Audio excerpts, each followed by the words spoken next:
حالت جنابت میں اذکار اور تسبیح پڑھنا، حالت جنابت میں تسبیح ہاتھ میں لے کر تیسرا کلمہ درود شریف، استغفار یا دوسرے اذکار اور دعائیں پڑھ سکتے ہیں۔ ام ساجد انڈیا سے، جی بالکل پڑھ سکتے ہیں، کوئی حرج نہیں ہے اس میں۔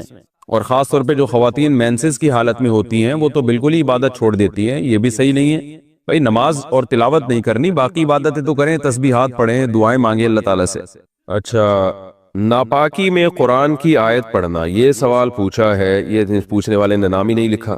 کیا ناپاکی کی حالت میں قرآن کی آیت پڑھ کر دعا کر سکتے ہیں یا نہیں؟ نیز بغیر وضو کے قرآن کی آیت پڑھ سکتے ہیں یا نہیں؟ بغیر وضو کے تو بہرحال قرآن پڑھ سکتے ہیں، البتہ ناپاکی کی حالت میں قرآن کی تلاوت جائز نہیں ہے۔ البتہ قرآن کی وہ آیتیں جن میں دعا کا عنصر پایا جاتا ہے، دعا کے میننگ پائے جاتے ہیں، تو ان آیتوں کو ناپاکی کی حالت میں دعا کی نیت سے پڑھ سکتے ہیں، تلاوت کی نیت سے نہیں پڑھ سکتے۔ جیسے قرآن میں آتا ہے ربنا آتنا فی الدنیا حسنۃ وفی الآخرۃ حسنۃ وقنا عذاب النار، اب یہ دعا ہے لیکن قرآن کی آیت بھی ہے، تو آپ اسے آیت کی نیت سے نہ پڑھیں، ناپاکی کی حالت میں دعا کی نیت سے آپ پڑھ سکتے ہیں۔ اسی طرح آیت الکرسی ہے تو یہ قرآن کی آیت، لیکن اگر آپ ناپاکی کی حالت میں یعنی جنابت میں یا حیض و نفاس کی عورت اگر ہے تو حیض و نفاس کی حالت میں آیت الکرسی قرآن کی تلاوت کی نیت سے نہ پڑھے۔ ہاں وہ بطور دم کے، بطور رقیہ کے، بطور وظیفہ کے پڑھ سکتی ہے وہ۔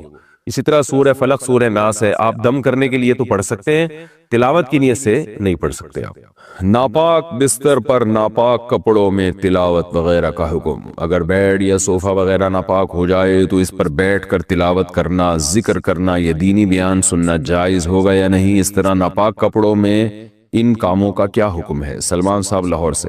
دیکھیں یہ سارے کام جائز ہیں کیونکہ طہارت نماز کے لیے شرط ہے، نماز کے علاوہ عبادت کے لیے طہارت شرط نہیں ہے، لیکن یہ بہرحال ادب کے خلاف ضرور ہے کہ جگہ ناپاک ہے، آپ وہاں بیٹھ کے قرآن کی تلاوت کر رہے ہیں، ناپاک کپڑے پہن کے کر رہے ہیں، تو یہ بہرحال ادب کے خلاف ہے، اس لیے اس سے اجتناب کرنا چاہیے۔ اس سے تلاوت کی اہمیت بھی دل سے نکل سکتی ہے، اور ہاں بیان سن لیں، اگر اس کو فوری طور پر پاک کرنے میں کوئی تکلیف ہو رہی ہے تو بیان سننے میں کوئی حرج نہیں ہے، لیکن تلاوت کرنا ناپاک کپڑوں میں یہ بہتر نہیں ہے۔ ناپاکی کی حالت میں آیت کریمہ پڑھنے کا حکم، کیا آیت کریمہ کا ختم بغیر وضو کے ناپاکی میں کیا جا سکتا ہے؟ نیز کیا خواتین دوران حیض آیت کریمہ پڑھ سکتی ہیں؟ فاطمہ بیگم انڈیا سے۔ آیت کریمہ جب تلاوت پڑھی جاتی ہے نا بطور وظیفے یا دعا کے، تو اس میں قرآن کی نیت نہیں ہوتی، اور علماء نے یہ بات بیان کی ہے فقہا نے کتابوں میں کہ قرآن کی کسی آیت کو بطور وظیفے کے یا بطور دعا کے پڑھا جائے تو وہ قرآن پھر قرآن نہیں رہتا، بلکہ وہ محض ایک دعا بن جاتی ہے، لہذا وہ ناپاکی کی حالت میں بھی پڑھی جا سکتی ہے۔ لہذا آیت کریمہ آپ اگر وظیفے کے طور پہ، دعا کے طور پہ پڑھ رہی ہیں تو یہ کام ناپاکی کی حالت میں بھی ہو سکتا ہے۔ اسی طرح آیت کریمہ کے علاوہ سورہ فاتحہ ہے، یا رات کو سوتے ہوئے جو دم کیا جاتا ہے اپنے اوپر، سورہ فلق، سورہ ناس اور سورہ اخلاص کے ذریعے، تو یہ سب جائز ہے، اس میں ناپاکی کی حالت میں بھی کر سکتے ہیں، کیونکہ یہ قرآن کی تلاوت کی نیت سے نہیں ہوتا بلکہ یہ دم یا رقیہ کی نیت سے ہوتا ہے۔ قرآن پورا کرنے کے لیے حالت حیض میں قرآن پڑھ سکتے ہیں۔ میرا قرآن ختم ہونے میں 3 پارے رہ گئے ہیں، پیریڈ شروع ہو گئے ہیں۔ میں نے ایک کلپ میں سنا تھا کہ حیض کی حالت میں قرآن پڑھ سکتے ہیں اور تلاوت بھی سن سکتے ہیں، کیا یہ بات صحیح ہے؟ تلاوت سن تو سکتے ہیں، قرآن پڑھ نہیں سکتے۔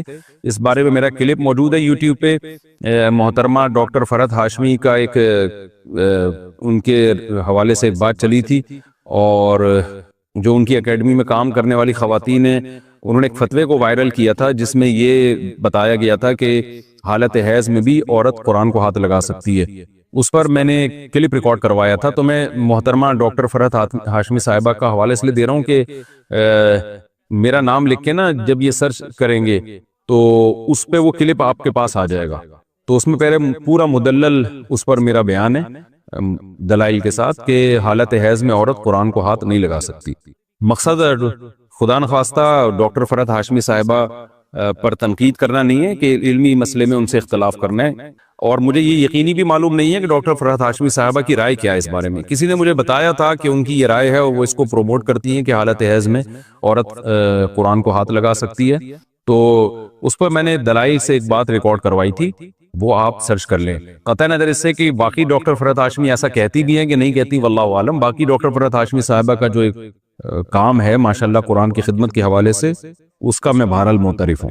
کراچی سے ایک خاتون نے سوال پوچھا ہے کہ ایام حیض میں غیر یقینی صورتحال ہو تو غسل کب کریں؟ حیض کے آخری دنوں میں جب ہمیں دن میں صرف یہ 1 یا 2 بار اسپاٹنگ ہوتی ہے، یقین نہیں ہوتا کہ اب خون آئے گا یا نہیں، تو ہمیں غسل کرنے کے لیے کتنا انتظار کرنا چاہیے؟ نیز اگر ہم نے انتظار کیا اور بلیڈنگ نہ ہوئی تو کیا ان نمازوں کی قضا کرنی ہوگی؟ یہ سوال اگرچہ حیا کے خلاف ہے لیکن بہت زیادہ پوچھا جاتا ہے اور خواتین بہت پریشان ہوتی ہے۔ دیکھیے، جب کم سے کم حیض کی مدت 3 دن ہے، 3 دن کے بعد کسی خاتون کو جب حیض آنا رک جائے تو خواتین کو اپنی عادت کا علم ہوتا ہے، اگر غالب گمان ہو کہ اب دوبارہ بلڈ نہیں آئے گا، حتیٰ کہ اسپاٹنگ بھی نہیں ہوگی، غالب گمان قریب بیقین ہو، تو ان پر لازم ہے کہ وہ غسل کریں اور نماز شروع کر دیں۔ لیکن اس کے بعد اگر 10 دن کے اندر اندر دوبارہ ذرا سی بھی بلیڈنگ ہو گئی، ذرا سی بھی، تو اس کا مطلب یہ تھا کہ وہ جو نماز پڑھی تھی وہ ناپاکی کی حالت میں پڑھی تھی، لہذا وہ نمازیں لوٹانے کی تو ضرورت نہیں ہے کیونکہ وہ نماز ہوئی نہیں سرے سے، لیکن جیسے اسپاٹنگ ہو تو دوبارہ سے رک جائیں نماز پڑھنے سے، اور پھر جب غالب گمان ہو کہ اب دوبارہ بلیڈنگ نہیں ہوگی تو دوبارہ غسل کر کے نماز شروع کریں۔ تو یہ ہے، تو ان کا جو اصل سوال تھا کہ ہمیں غسل کے لیے کتنا انتظار کرنا پڑے گا، تو اپنا غالب گمان دیکھنا پڑے گا آپ کو۔ جب غالب گمان ہو جائے کہ اب بلیڈنگ بالکل بھی نہیں ہوگی تو آپ پر لازم ہے کہ آپ غسل کریں اور نماز پڑھیں، اور اگر اس کے بعد یعنی غالب گمان نہیں ہے یہ، بلکہ ایک تردد ہے کہ شاید ہو شاید نہ ہو، تو پھر غسل کرنا لازم نہیں ہے، کیونکہ الیقین لا یزول بالشک، یقینی چیز تھی حیض کا ہونا، اس کا ختم ہونے کا جب تک یقین نہیں ہوگا تو غسل نہیں کیا جائے گا۔ البتہ بعض دفعہ ایسے ہوتا ہے کسی خاتون کا خیال یہ ہوتا ہے کہ اب دوبارہ مجھے بلیڈنگ ہوگی، اور اس خیال سے انہوں نے غسل ہی نہیں کیا، تو پھر پتہ چلا کہ بلیڈنگ تو نہیں ہو رہی، تو پھر جو نماز قضا ہوئی ہے اس کی قضا بھی کرنی پڑے گی۔ خواتین کو اس کا بہت خیال کرنا چاہیے کہ جب ایام ہوں ان کے مینسز کے تو وہ نماز کی بہت زیادہ حفاظت کریں۔ قرآن مجید میں اللہ تعالیٰ کے ارشاد حافظوا علی الصلوات، نمازوں کی حفاظت کرو، محافظت، تو محافظت اسی طرح سے ہوتی ہے، اس کا خیال کرنا پڑتا ہے۔ تو فجر کی نماز اکثر خواتین کی گول ہو جاتی ہے کیونکہ وہ سوتے ہوئے میں گزر رہی ہوتی ہے اور اس دوران بلیڈنگ بند ہو چکی ہوتی ہے، تو جب خواتین کو اندازہ ہو کہ ان کے ایام حیض پورے ہو گئے ہیں، جیسے کسی کو 4 دن آتا ہے، کسی کو 5 دن آتا ہے، ایک عادت ہوتی ہے ہر عورت کی، تو 4 دن جیسے آنے کی عادت ہے، تو 4 دن کے بعد پھر ان پر لازم ہے کہ وہ صبح صادق کے وقت اٹھ کر دیکھیں کہ ہمیں بلیڈنگ آ رہی ہے یا بند ہو گئی ہے۔ ایسا نہ ہو کہ سوتے سوتے میں نماز ہی قضا ہو جائے، تو اگر بلیڈنگ بند ہو گئی ہے تو اس وقت غسل کر کے فجر پڑھیں۔ اور اگر بعض دفعہ یہ بھی ہوتا ہے کہ عشاء کی نماز بھی لازم ہو جاتی ہے، مثال کے طور پر صبح صادق کا وقت شروع ہو رہا ہے 5:30 پر، 5:30 بجے صبح، تو اب رات کو تو خاتون کا خیال یہ تھا کہ بلیڈنگ ہو رہی ہے اور آخری دن ہے ان کا ایام حیض کا، تو ان پر لازم تھا کہ وہ صبح صادق سے پہلے اٹھ کے دیکھیں کہ واقعی بند ہو چکی ہے یا نہیں۔ اگر بند ہو چکی ہے تو پھر یہ عشاء کی نماز بھی واجب ہے، عشاء کی نماز بھی پڑھنی پڑے گی آپ کو۔ تو بعض خواتین بالکل اس میں غفلت سے کام لیتی ہیں۔ میں یہ نہیں کہہ رہا کہ ابھی بلیڈنگ شروع ہوئی ہے تو رات کو دوبارہ ہر رات کو اٹھ کے دیکھنا شروع کریں کہ بلیڈنگ ہے یا نہیں ہے، تو جو عادت ہے اس کو تو گزرنے دیں، 3 یا 4 دن کی کسی کو عادت ہے، کسی کو 5 دن کی عادت ہے، لیکن جس دن یہ احتمال شروع ہو جائے کہ اب بلیڈنگ رک سکتی ہے تو اس دن عشاء کی نماز اور فجر کی نماز میں خاص طور پر خیال کریں، کیونکہ یہ 2 نمازیں سوتے میں گزر جاتی ہیں۔ نیوٹرون کا ایک پورا کیا ہے سسٹم ہے، تو اللہ کہتے ہیں وَمِمَّا لَا يَعْلَمُونَ، جو چیزیں تم نہیں جانتے ان میں بھی اللہ نے کیا بنائے ہیں، جوڑے بنائے ہیں۔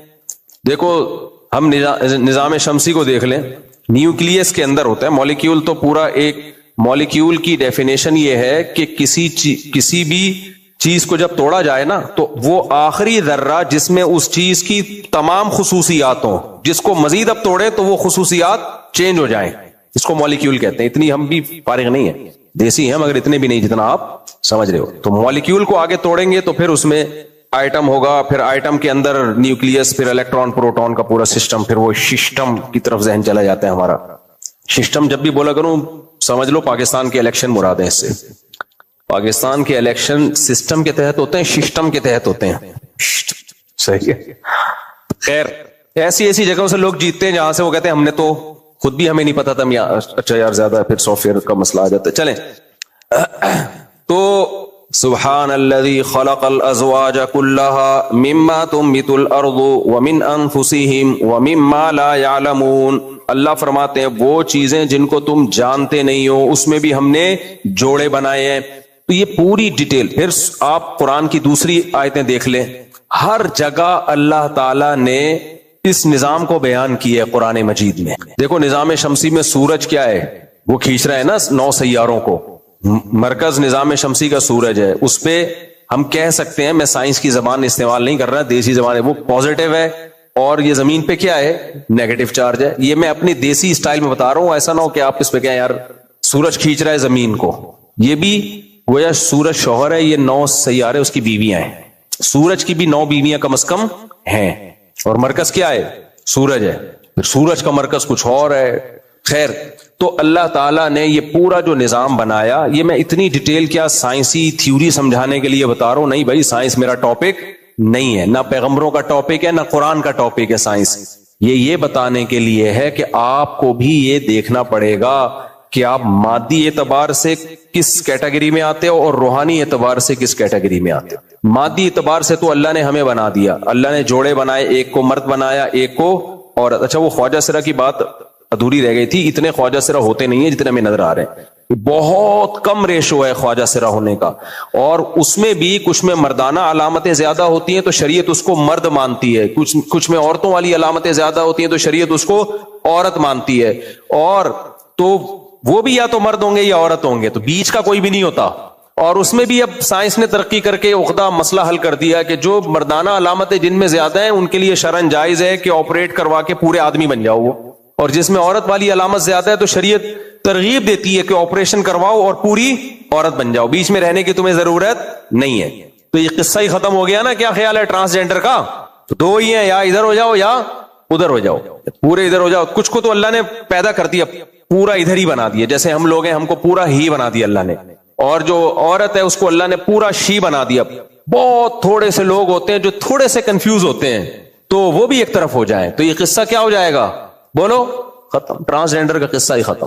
تو اس لیے ڈونلڈ ٹرمپ نے بڑی اچھی بات کی, بھائی 2 ہی جنس کو مانتا ہوں میں, یا ادھر یا ادھر, خاندانی بات کی. تو یہ میں اتنی ڈیٹیل اس لیے بتا رہا ہوں کہ جسمانی اعتبار سے تو اللہ نے ہمیں خود بتا دیا کہ تم کس طرف ہو, آدمی ہو یا عورت ہو. روحانی اعتبار سے بھی ہماری بہت ساری قسمیں ہیں. کچھ چیزیں ایسی ہوتی ہیں جو ہمیں اچھا بنانے کے لیے ضروری ہیں, سچا ہونا, صاف ستھرا ہونا, فیتھ فل ہونا, وفادار ہونا. اسی طرح بھائی بہادر ہونا, سخی ہونا. تو اللہ تعالیٰ نے بہادروں کی بہادری کو سمجھانے کے لیے بزدل پیدا کیے. اللہ تعالیٰ نے منافقوں کی منافقت کو سمجھانے کے لیے 1 نمبر لوگ پیدا کیے, اور مقابلے میں منافق بھی پیدا کیے. بولتے کچھ ہیں دل میں کچھ اور ہوتا ہے. ایسے منافق ہول سیل کے حساب سے مارکیٹ میں موجود ملیں گے آپ کو. اللہ نے لالچی لوگ بھی پیدا کیے, اللہ تعالیٰ نے سخی لوگ بھی پیدا کیے, یعنی ایسے جو دوسروں کا پیسہ بٹورنے میں لگے رہتے ہیں, اور ایسے جو دوسروں پہ پیسہ نچھاور کرنے میں لگے رہتے ہیں, ایسے جو جھوٹ بولتے ہیں, ایسے جو سچ بولتے ہیں, ایسے جو رشتہ داری توڑتے ہیں, ایسے جو رشتہ داری جوڑتے ہیں, ایسے جو سوسائٹی میں اصلاح کرتے ہیں, اور ایسے بھی جو سوسائٹی میں فساد کرتے ہیں. تو اب ہمارے لیے چیزوں کو سمجھنا بہت آسان ہو گیا. چیزوں کو سمجھنا کیا ہو گیا, بہت آسان. ہم اچھے لوگوں میں یا برے لوگوں میں, اس کو دیکھنے کے لیے اب ہمیں بہت آسان ایک کرائٹیریا ہے کہ بروں کو دیکھ لو اس کے الٹ بن جاؤ. کیا خیال ہے, خاندانی ہو گیا کہ نہیں ہو گیا کام؟ بھائی آپ کو اپنی سوسائٹی میں نظر آ جائیں گے, بروں کو دیکھ لو, خود آپ کو اندازہ ہوگا. دیکھو دوسروں کو دیکھ کے کیسے اندازہ ہوتا ہے, انسان کو اپنی برائی لگتی نہیں ہے. ہمیشہ وہ برائی جب دوسرے میں ہوتی ہے تو فوراً آپ کے سگنل کام کرنا شروع کر دیتے ہیں, یار یہ تو غلط ہے, یہ کیا ہے غلط. تو بس دیکھ لو, جب میں دوسرے کے بارے میں کہہ رہا ہوں کہ یہ غلط ہے تو اٹ مینس کہ میرے اندر اگر یہ برائی ہوگی تو میں بھی کیا ہوں گا, غلط. دوسرے کے بارے میں دیکھ لیو, بہت بہترین معیار ہے کہ دوسرے کو سامنے رکھ کے اپنے آپ کو پرکھا کرو. اپنی برائی تو انسان اس کی تعویلات کر رہا ہوتا ہے, ایکچولی کر کے نا اس کو گھما رہا ہوتا ہے. اپنی برائی کبھی بری نہیں لگتی. جب واش روم جاتے ہیں وہاں گھنٹوں بیٹھ کے آتے ہیں, اسمیل نہیں آتی وہاں پہ. دوسرا آئے اور آپ جاؤ, کیسی ناک پکڑ کے باہر نکلتا ہے, یار پانی صحیح طرح بہا دیتے, کہتے ہیں کہ نہیں کہتے, ایگزاسٹ تو کر لیتے,